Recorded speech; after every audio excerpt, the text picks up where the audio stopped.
2. El Imperio Cristiano. Desde el Edicto de Milán, 313, hasta la deposición del último emperador romano de Occidente, 476. Con la conversión del emperador Constantino, las cosas cambiaron radicalmente. La Iglesia perseguida se volvió la Iglesia tolerada, y pronto vino a ser la religión oficial del Imperio Romano. Como consecuencia de ello, la Iglesia, que hasta entonces estuvo formada principalmente por personas de las clases más pobres de la sociedad, se abrió campo entre la aristocracia. El cambio no fue fácil, y hubo cristianos que respondieron de muy diversas maneras. Algunos se mostraron tan agradecidos por la nueva situación, que se les hacía difícil adoptar una actitud crítica ante el gobierno y la sociedad. Otros huyeron al desierto o a otros lugares apartados y se dedicaron a la vida monástica. Algunos sencillamente rompieron con la iglesia mayoritaria, insistiendo en que ellos eran la verdadera iglesia.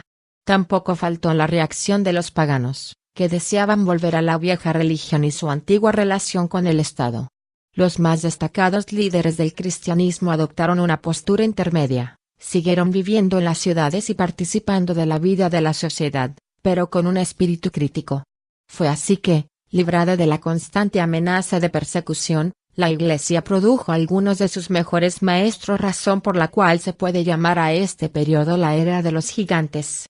Fue una época en que se escribieron grandes tratados teológicos, así como importantes obras de espiritualidad y la primera historia de la Iglesia. Pero esta época también produjo fuertes controversias teológicas, sobre todo la que giró alrededor del arrianismo y la doctrina trinitaria.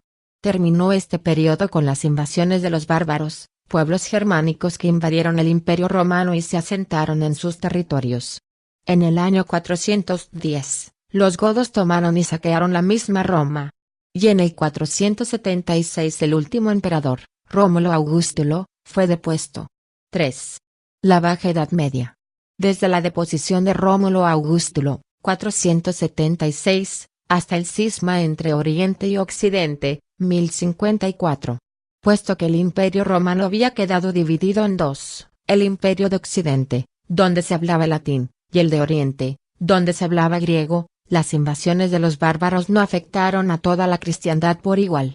En el Occidente, el imperio dejó de existir, y fue suplantado por una serie de reinos bárbaros. Las invasiones de los bárbaros afectaron mucho más a la iglesia de habla latina que a la iglesia de habla griega. En el Occidente latino, lo que hoy es España, Francia, Italia, etc. Sobrevino un periodo de caos. Puesto que eran tiempos de dolor, muerte y desorden, el culto cristiano, en lugar de centrar su atención sobre la victoria del Señor en su resurrección, comenzó a preocuparse más y más por la muerte, el pecado y el arrepentimiento. Por ello la comunión, que hasta entonces había sido una celebración, se convirtió en un servicio luctuoso, en el que se pensaba más en los propios pecados que en la victoria del Señor. Buena parte de la antigua cultura desapareció, y la única institución que preservó algo de ella fue la Iglesia. Por eso, en medio del caos, la Iglesia se fue haciendo cada vez más fuerte y más influyente. En ese proceso, tanto el monaquismo como el papado tuvieron un papel importante. Mientras tanto, en el Oriente, el Imperio Romano, ahora también llamado Imperio Bizantino, continuó su existencia por 1000 años más.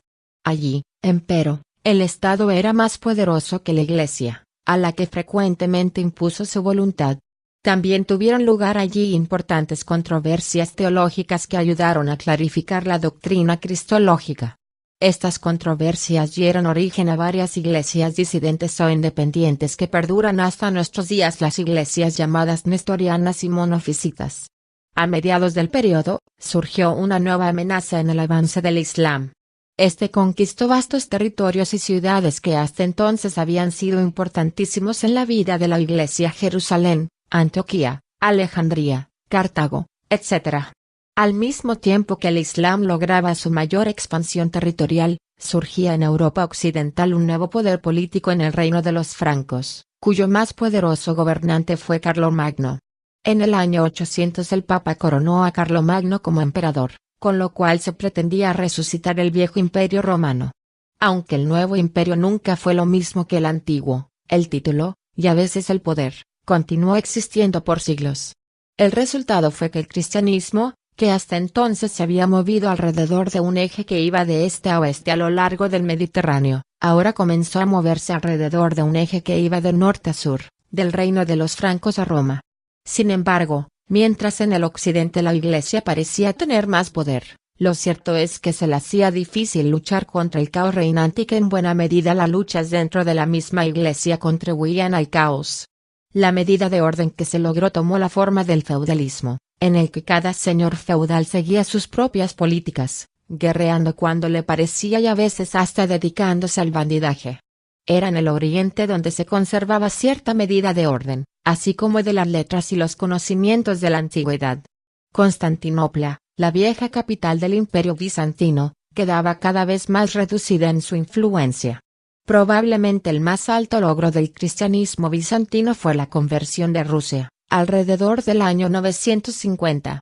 Las relaciones entre Oriente y Occidente se fueron haciendo cada vez más tensas, hasta que por fin vino la ruptura definitiva en el año 1054.